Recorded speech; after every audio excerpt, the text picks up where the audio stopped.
Hello बच्चों, last video में मैंने आपको बताया था कि how to calculate area of rhombus जो काइट की फॉर्म में होता है, जिसकी ऑल साइड्स इक्वल होती है बट 90 डिग्री नहीं होता स्क्वायर की तरह, लेकिन जिसके डायगनल एक दूसरे को 90 डिग्री पे बाइसेक्ट करते हैं, यानी कि डायगनल्स एक दूसरे के इक्वल होते हैं। इनकी D O is equal to O B और A O is equal to O C हो जाएगा। और जो ये डायगनल एक दूसरे को बाइसेक्ट करते हैं, यानी इक्वल पार्ट में डिवाइड करते हैं और एक दूसरे से 90 डिग्री पे मीट करते हैं, यानी कि जितने भी चारों तरफ एंगल बनेंगे ये सारे क्या होंगे 90 डिग्री। ये था रोम्बस। इसका एरिया कैसे निकालते थे? हाफ इंटू डायगनल्स का प्रोडक्ट, हाफ इंटू इसके डायगनल जैसे कि अगर ए बी सी डी आपका रोम्बस है तो A C into B D, this is the area of rhombus. अब ट्रेपीजियम ऐसा था जिसके अंदर दो ऑपोजिट साइड्स पैरेलल होती हैं बट अनइक्वल होती हैं, और बाकी दो साइड्स में कोई ऐसा खास रिलेशनशिप हमें क्वेश्चन में गिवन न होता है या नहीं होता, उससे हमें पता नहीं होता। सो वो से हम कहते हैं ट्रेपीजियम। अब उसका एरिया निकालने के लिए हम क्या करते हैं? Half into sum of the parallel side यानी कि जैसे आपको जो पैरेलल दे रखे हैं, चाहे ये दे रखे हैं चाहे जहाँ भी आपको दे रखे हैं, उन दोनों साइड्स पैरेलल साइड का सम और इंटू में उसका एल्टीट्यूड, यानी कि जो आपका परपेंडिकुलर होगा। याद रखना, बिकॉज दो साइड पैरेलल है तो उन्हीं के बीच का आपने एल्टीट्यूड लेना, क्योंकि वो एल्टीट्यूड कहीं से भी लो, चाहे मिडल से लो, चाहे इस कॉर्नर से लो, चाहे इस कॉर्नर से लो, कहीं से भी लो, एल्टीट्यूड यानी कि हाइट, दो पैरेलल ऑप्शंस के बीच में हमेशा हाइट होती है सेम, चाहे वो कहीं से भी आपने ड्रॉ किया। सो अगर ए बी सी डी आपका ट्रेपीजियम है, कोई भी एल्टीट्यूड ले लो, चाहे वो ए एम ले लो या बी एल, कोई भी ले लो, जैसे मैंने बी एल बनाया। सो एरिया ऑफ ट्रेपीजियम कैसे निकालोगे? Half into sum of parallel side यानी कि A B plus D C plus, और टोटल उसके प्रोडक्ट में आएगा एल्टीट्यूड यानी कि जो आपको हाइट दे रखी है, बी एल या फिर बीच में भी दे रखी होगी वो भी चलेगा। ठीक है, आज हम करेंगे area of quadrilateral. Area of quadrilateral. अब ये क्वाड्रिलेटरल क्या होता है? सबसे पहले क्वाड्रिलेटरल होता है जो चार साइड से मिलके बना हो, वो हो चाहे पैरेललोग्राम हो या फिर स्क्वायर हो, रेक्टेंगल हो, चाहे उनके बीच में कोई रिलेशनशिप ही ना हो, किसी भी तरीके का, बस चार साइड से बना हुआ, आड़ा टेढ़ा कैसा भी, लेकिन बेसिकली चार साइड से क्लोज बनी क्लोज फिगर। ठीक है, that is known as quadrilateral. जैसे आपके पास A B C D quadrilateral है तो इसका एरिया आप जब निकालोगे तो क्या होगा? अब पहले तो फॉर्मूला देखो, half into one of its diagonal, यानी कि डायगनल आपको पता है कौन से होते हैं। अब चार साइड से तो डायगनल आपके दो बनेंगे, राइट? या तो ये और ये, राइट, ए सी या फिर B D. One of its diagonal into में इसका ऑफसेट का सम। ठीक है, यहाँ पे आप अपने अगर बुक में भी देखेंगे पेज नंबर 169 पे आपको दे रखा है कि आपका एरिया क्वाड्रिलेटरल क्या होता है? Half into one of its diagonal और sum of the offset of corresponding diagonal. Offset का मतलब क्या होता है? ध्यान से ही देखना। मान लो अगर मैंने डायगनल लिया ए सी, ठीक है, तो जब आप एरिया निकालोगे तो क्या होगा? हाफ इंटू ए सी। अब ऑफसेट का सम यानी कि आपको प्लस करना है, पर ये ऑफसेट है क्या? ऑफसेट है जो आप डायगनल लोगे उसके ऑपोजिट वाले जो डायगनल के वर्टेक्स होंगे, डायगनल तो बनाना नहीं, उससे बनाए हुए आपके परपेंडिकुलर, चाहे वो एक दूसरे को मीट हो या ना हो, बेसिकली अलग अलग। मान लो ये m ये n, तो हमारा क्या आएगा?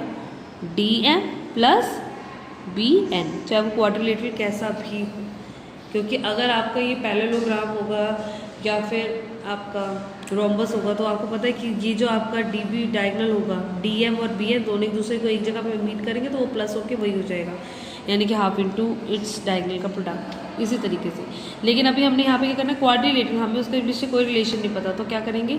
Half into one of its diagonal, कोई भी डायगनल ले लो, जैसे हमने ए सी लिया, और ऑफसेट का सम। ऑफसेट क्या होता है? जो डायगनल के ऑपोजिट में, जो आपने डायगनल लिया उसके ऑपोजिट जो वर्टेक्स हैं, जो डायगनल के वर्टेक्स हैं, उनसे बनाया हुआ परपेंडिकुलर हमारे इस डायगनल के ऊपर उनके। अब मान लो अगर मैं लेती हूँ क्वाड्रिलेटरल इस तरीके से, ए बी सी डी, और मैंने डायगनल ले लिया इस बार बी डी, तो इसके केस में आपका एरिया ऑफ क्वाड्रिलेटरल क्या होगा? Half into one of its diagonal. अब हम ए सी की जगह क्या लेंगे? बी डी ले लिया, इंटू ऑफसेट का सम। ऑफसेट यानी कि इस डायगनल के ऊपर ऑपोजिट वर्टेक्स से बनाए हुए परपेंडिकुलर, एक ये बन गया और एक ये बन गया, ए एम और C N, A M plus CN, this is known as area of quadrilateral. ठीक है, ऑफसेट आपको बताना चाहिए कि क्या होगा, इस तरीके से आप निकाल सकते हैं। ठीक है, जैसे एग्जाम्पल 5 में क्वेश्चन देखिए, find the area of quadrilateral in which length of one of the diagonal, कोई भी एक डायगनल का आपको दे दिया, टूवर्ड्स द डायगनल दे दिया 20 centimetre, and the perpendicular drawn from the opposite vertex. Opposite vertex यानी कि आपको जो डायगनल दिया उसके ऑपोजिट वर्टेक्स से जो परपेंडिकुलर ड्रॉ हुए हैं, आपको सीधा ऑफसेट नहीं बोला, सिर्फ परपेंडिकुलर बोल दिया। तो इन परपेंडिकुलर का आपको दे रखा है 10.5 और 5.5। तो आप जब इसका एरिया निकालोगे तो क्या निकालोगे, half into diagonal, one of इस डायगनल इनकी 20 और उसके ऑपोजिट से आपके ऑफसेट का सम, यानी कि आपके परपेंडिकुलर का सम ऑपोजिट वर्टेक्स से 10.5 प्लस 5.5। यहाँ पे क्या लिखेंगे 10.5 प्लस 5.5। जब इसे सॉल्व करोगे that will be the area of quadrilateral. यहाँ पे देखो आपने सेम ये चीज़ है, सम ऑफ ऑफसेट और डायगनल का मल्टीप्लिकेशन 1/2 इंटू 20। अब ये जो ऑफसेट का सम करोगे वो आप ब्रैकेट में करोगे, क्यों, क्योंकि इसको सॉल्व करने के बाद ही आपने ये करना है, सबसे पहले ब्रैकेट सॉल्व। तो आपका जो भी आंसर आएगा that will be in square unit. अब यूनिट में आपको सेंटीमीटर है तो सेंटीमीटर, मीटर है तो मीटर।